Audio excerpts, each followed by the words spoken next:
All right, welcome. Today we're going to be talking about the MiG-23 ML Russian Premium. The sale just happened, so you're going to see a lot of these. And I'm imagining a lot of new people are jumping in here. Like this is maybe your first plane. And if so, I'm hoping this video is going to help you get you to where you need to be. It's not going to be all inclusive. I'm just going to tell you what the MiG-23 is good at and some of the settings that I use um, to kind of get as much performance out of it as I can. A little bit about me. I played Warthunder since 2013.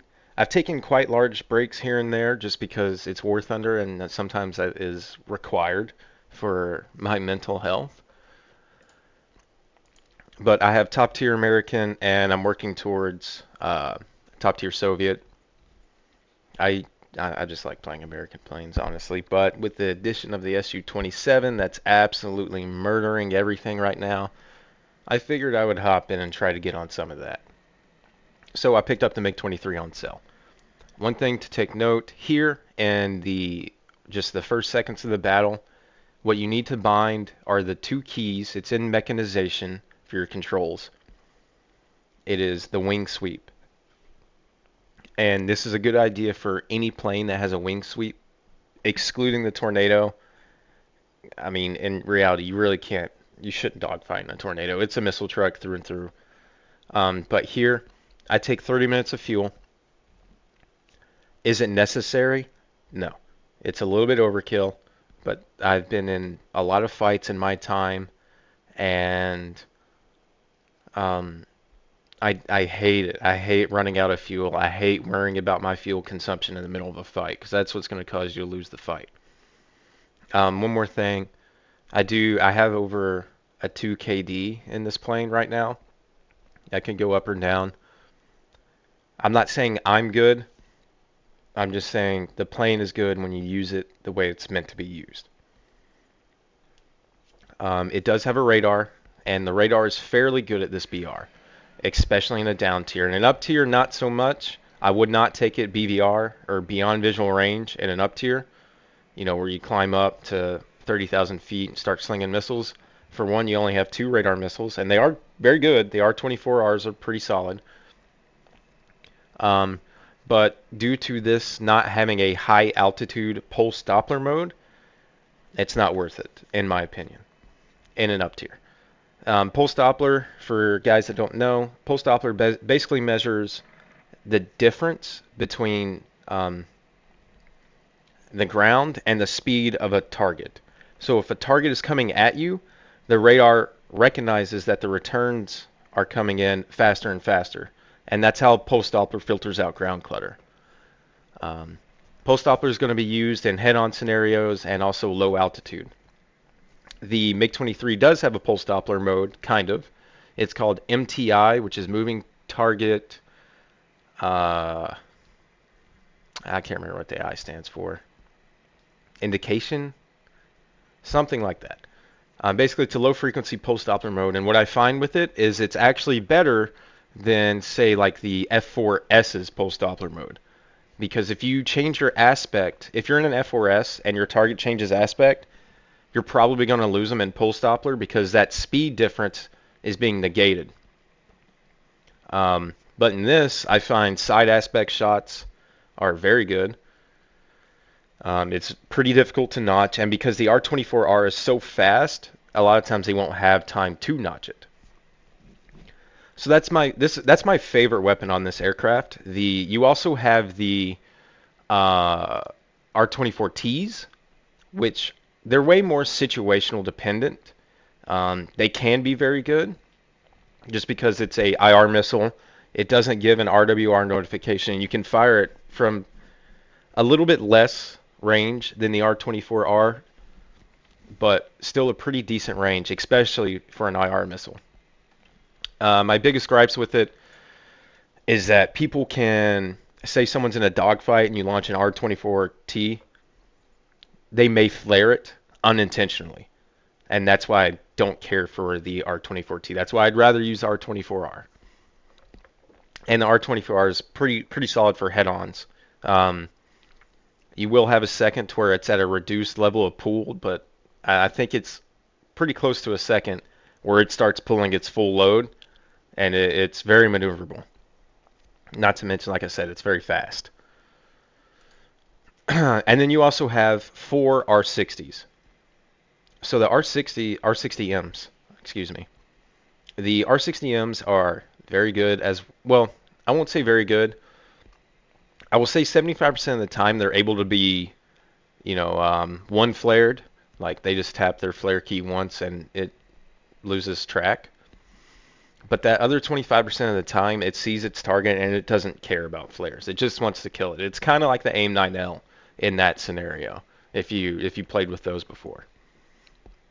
They are pretty effective if you're able to get a straight 6 o'clock shot at the afterburners.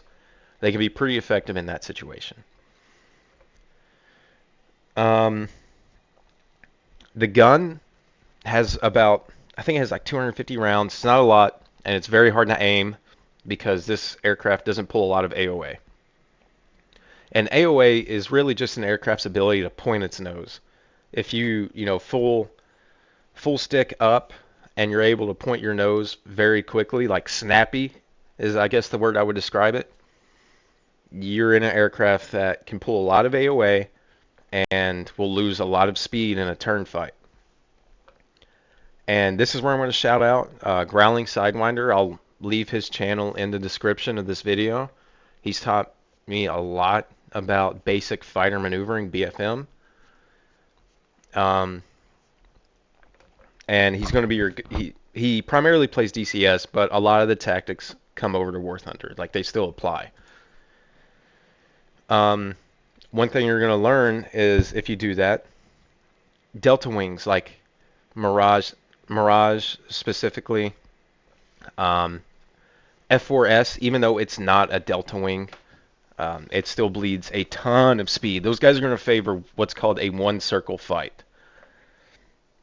So a one circle fight is where you kind of turn into each other, like in the merge, you guys both turn the same way. That's a one circle fight. You do not want to do that in this plane. If you merge with someone and say they turn left, you want to turn right, and that's going to put you in a two circle fight. And that's where this plane is going to excel, and that's what kind of the purpose of this video is, to show you how to two circle fight in a MiG-23. Back to the gameplay right now. This Su-22 is in a very unfortunate spot for him, very good for me. Because right now, I have him locked up. I have him in MTI mode, which is that post-Doppler mode I was describing. And this is kind of what I was meaning about why it's better than the F4S. I don't think the F4S will be able to get a solid shot on this target. But the MiG-23 is able to. Another reason it's a good shot is because he's so high, he cannot dive to the deck and lead the missile into the ground. That's a big defense, especially if you're fairly close to the deck. Which if you're new to top tier, it's a good idea to be pretty close to the deck at most times, because right now the way that the Fox 1s, the SAR missiles, which is semi-active radar homing, they multipath, and I don't know if it's intentional. I don't know. But if you're very close to the deck, your radar missiles are going to hit the ground. But this guy is also, like I said, it has no ground clutter either. So my radar just sees him perfectly, and it's a very easy kill to make. Same thing with this MiG-23 coming in. I'm using MTI, and I'm also using ACM mode. I use ACM mode the majority of the times. Launch on him. There's pretty much no way he's going to get out of that. The only thing he can do is throw his air brake out and try to roll it, which that is a way you can dodge some of these IR missiles. So here we're having the initial merge, and this is going to be a massive dogfight. I say massive, it's mostly one-sided. At one point, I think there's going to be 5 or 6 enemies here. One thing to take note is I'm coming in at Mach 1, just under it. This is very fast for a dogfight. Typically, what this will allow is the plane that you are fighting will be able to pull into you if he's slower. But in this instance, I believe he's going about the same speed. He's going 0.93 Mach, and I'm at like 0.98. So here I'm going to launch my missile. He flares it, sees it, dodges it. Easy. So this is what I'm talking about when I'm mentioning that the Mirage, for one, wants to one circle because it loses so much speed. He's going to end up behind me if I fight his fight, and he's going to get a missile off or guns on me. I don't want to fight his fight. So right now we are entering a one circle. He's pulling towards me, and I'm pulling towards him. Notice how much speed he's going to lose here. Now, I'm not going to entertain this fight. This is his fight, and he's going to win it. So when he comes around to get guns on, if he tries to, another thing, why did I do that? He's not using his, oh, he is using that. He's using air brakes, though. Do not do this if you're at a Mirage. You're going to lose enough speed anyways, and this killed his fight immediately. There was no chance he was going to get me. So he rolls over, and see how kind of snappy it is? He has lost already a lot of speed, and look at how fast his speed is draining when he pulls. Like, wow, he just went from 400 to 350 and lower. 320, 313, like, yeah. Not a chance. And what he was relying on was just getting that missile shot on and me not paying attention. I'm still doing Mach 0.95. Now he's already lost this fight. If he didn't have his team around, he would have been a for sure kill. I will switch to my player view here, just to show you a little bit of what you kind of need to be doing. And it's constantly looking around, taking in your situational awareness. You can also look at the radar, but the radar won't show an enemy that's not spotted. So there, I send an R60 off at that Mirage, because right now I'm just trying to get kills. Like, I know that I'm about to get swarmed. I want to take down as many as I can. Here comes the largest issue with the gun. So right now, this is looking to, it's lining up to be a good shot with the gun. But because of this plane's ability to, I'm also going Mach almost, so that doesn't help. When you get down to a lower speed, then yeah, the plane will react a little bit better, but it's still very awkward to aim the gun. But because I am going so fast and he is going so slow, our closure rate is not going to allow me to react in time. So I do lead a little bit low, and then he goes high, which just makes the shot unattainable. It's unfortunate because I really could have used him out of the fight right there. As you see, I'm already got 2 Mirages here. But I'm not that worried about the Mirages because I am going so fast. Another thing that you could do here is this plane comes equipped with IRST, which is infrared search and track. Right now, let's switch back over to our buddy Charisma and see what speed he's doing. 274 miles per hour. That's indicated. No, there's just no chance he's going to be able to fight me like this. Now the Mirage does accelerate pretty quickly, but he's not allowing the plane to build speed. So there's no way he's gonna pull into that. I don't know how this wasn't a team kill, but he got very lucky. Right here, this MiG-23, biggest threat. Because he can fight my fight. He's coming in, he has more speed than me. He could be a major threat, so we're going to hop on board with him here and see what he does wrong, what you do not want to do in a MiG-23. So he's coming around, he's pulling pretty hard, but he's fighting it pretty much like I am. His wings are folded all the way back, though.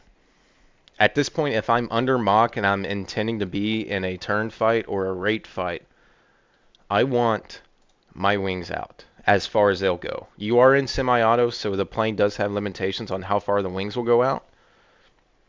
But it's a lot better than this. He's not going to retain his energy as well. So he's pulling hard, and he's hanging around Mach 0.4, or 9. Cuts his afterburner. Don't do that, because you need speed in this fight. The fight that I'm fighting, it's not going to happen. He is going vertical. Not a terrible option. Just know if you do go vertical like this and, there's more than 3 enemy planes alive, you're making yourself a very easy target.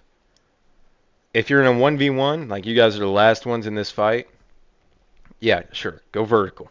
If you're gonna get the advantage by doing so. If you have more speed and you say overshoot someone because they're going slower than you, absolutely go vertical. This, he's trying to cut my circle, which, to be fair, is not a terrible tactic. It's just you have to understand that by cutting my circle, how much speed you're going to lose.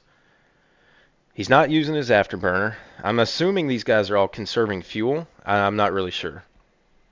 But this isn't going to win him anything, and now he's slow. The one thing about the MiG-23, it does not accelerate that fast. So he's just, he's basically through it. And I hold most of the advantages. Let's check on Mirage guys here. Charisma, 344, still too slow. This guy also joined the fray. He's at 304, too slow to actually win a fight with me, the way that I am fighting it. This MiG-23 ML, he's coming for a head-on shot. Not a terrible idea, especially since he's still slow. But because the MiG-23 is so awkward, it's pretty easy for me to dodge. As I can see his plane's attitude, he's trying to predict where I'm going to go, and then I'm just not going to go there. He expects me to keep turning, and I'm just going to straighten out. And it's that easy. That's why you have to be looking around and constantly paying attention. F4S, same deal. I'm going to go over his guns and then continue the fight that I want. So this is kind of what I was talking about here with the R60's like 25-75% chance. I see the Mirage, he's out of fuel, out of guns, so I'm going to take the opportunity to remove him, send him back to the hangar. R60 did not care that he flared. Another thing, so in this fight, I'm pretty largely outnumbered, obviously. And this was by chance. I did not intend for this to happen, but I'm fighting over friendly AA. And the friendly AA actually helps me out. There will be an F-14 that joins the fight, and he gets not immediately, but he gets blasted, doesn't get to stick around long. And then this F4S back there, he also gets blasted by the friendly AA on the ground here. So as you can see, these guys are pulling and pulling and pulling, and they just cannot get lead. I see the F-14A, I want to take a shot, but I'm also super nervous about these guys back here. As you can see, Sir Neil, he has probably been waiting for this opportunity for me to get distracted. And that's why I'm looking back. It sucks because, looking back and looking around all the time makes it really difficult to line up a shot, especially with an aircraft like the MiG-23. It's where it doesn't react immediately to your inputs, or it's not very snappy. It reacts, but it's not snappy. So I have to sacrifice a kill for my life, basically, because I'm constantly looking back. I'm going to flare it. No big deal. Really, these guys can't do anything. They can try to launch their missiles, but I'm paying attention, and I still have flares, so it's not going to happen. F-14 just got hit by the AAA. F4S coming in, over his guns. When you see a situation like that, where someone's pulled lead or you're in the gun sight, you want to try to go over the guns. One, so they sacrifice more energy trying to shoot you. And two, if you're being chased, like I am, these guys are also pitching up for me, which is causing them to lose more energy. I'm still going Mach 0.95. I'm fine. I could do this all day if fuel allowed, and they will never kill me. This guy tries to get wise, so he's pulling hard, like he is trying to get within my circle. He's sacrificing a lot of speed for it. But this is another thing. This is why I'm looking around as much as I do. Because if I didn't see him, he may very well have shot me here. But I do see him. Ooh. I'll just switch this view. And I'm going to go over his guns. I would like to show you his perspective, but there we go. Over his guns. He sees this, doesn't even take the shot. He does try it one more time. And just look how fast I'm pulling away. There's just absolutely no chance, unless you have a radar gun sight, that you're going to hit me. So I see him coming again. He's afterburning over the guns. He almost gets me there, but he does not. He just doesn't pull enough lead. And that's what's hard about this gun, is because it's on the bottom. You have to pull a considerable amount of lead. Back to me. And that's pretty much it, guys. Like, these guys, I keep reiterating it. They're just too slow to do anything. This guy runs out of fuel fighting me. I also run out of fuel here, unfortunately. One thing that would have changed about this fight is I could have been a lot more aggressive and came out with more kills. I still see this as a win because I just did a 5 or 6 on 1 and didn't die from that. I got 1 kill from that. The AA killed 2 of their players. It's a win, in my opinion. I got 3 kills. That's not terrible. Yeah, that's just how you want to fight the MiG-23. Don't listen to these guys saying that MiG-23 can't dogfight, or it's a pig. It is a pig, but it has its own fight that it wants to fight, and it loves that fight. That's just how this plane works. And if you force people to take your fight, you're gonna win. Most planes won't be able to keep up with it. I would say watch out for F5s, just because they also are very good energy rate fighters, in the 2-circle. And if you guys need to look this stuff up if you want to be good at dogfighting. 2-circle, 1-circle. Notching, cranking, all that stuff, especially if you want to get good at top tier. And Growling Sidewinder is a great resource for that. I recommend him 100%. Offered up the kill to this F4 because, we're all grinding and we're going to use a little bit of help.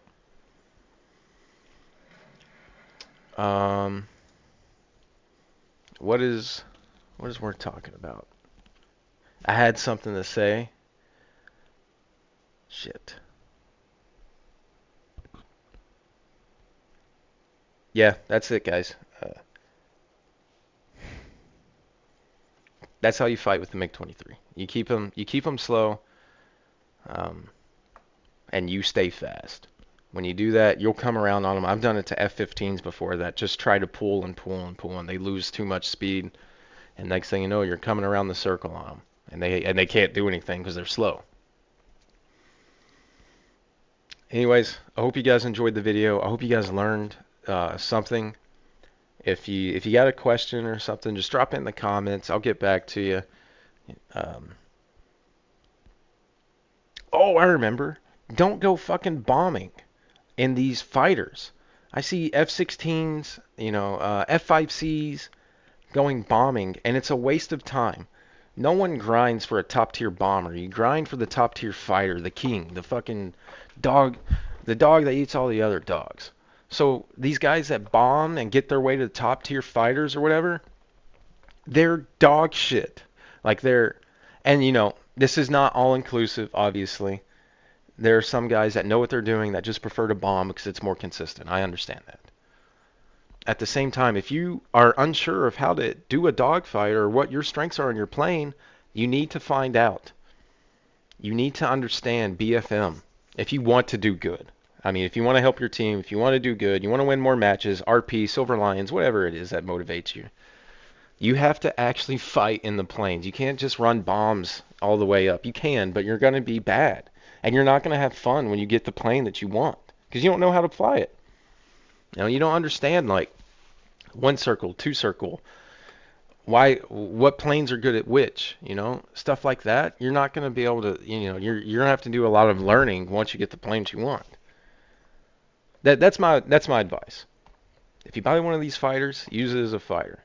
Learn how to fly it, understand its strengths, understand your opponent's weaknesses, and capitalize on it.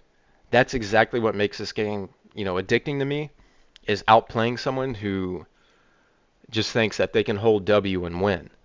Because the MiG-23 proves that even at the highest tier, it's not how that works. Anyways, I hope you guys learned something. Like I said, drop a comment if you have questions. I'm pretty comfortable with going over some things. Another channel to look at is Define. Now, Define is like Growling Sidewinder, but for Warthunder. He talks a lot of good tactics. He understands, puts a lot of time into the trade. So he's definitely like my #1 recommendation if you want to get better at Warthunder. Odds are he has a video of the plane that you're looking to get better at. All right, that's it for me. Hopefully I see you guys out there, and hope you guys have a great day. Later.